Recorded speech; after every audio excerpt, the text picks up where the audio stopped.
उमेदवारी नाही मिळाली तर नाराजी होणं स्वाभाविक आहे. शेवटी माणूस आहे. राग, रुसवा, नाराज होणे, खुश होणे, आनंद होणे हे माणसाचे अंतर्भाव गुणधर्म आहे.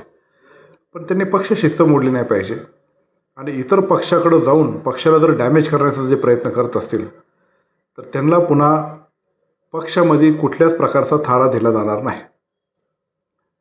विशेषतः मला सांगायचं आहे की बारव तांबे जो जिल्हा परिषद गट आहे, पण त्या पदाच्या स्वारस्यापोटी त्यांनी जो पक्ष बदलला आणि त्याच्यानंतर त्यांनी जो निर्णय घेतला हा अत्यंत चुकीचा आहे.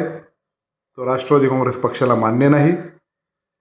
माझ्या नावाचा गैरवापर करून जर कुठल्याही प्रकारचा अपप्रचार करण्याचा जर प्रयत्न केला तर ते जे सांगतात ते अत्यंत भूलथाप आहे.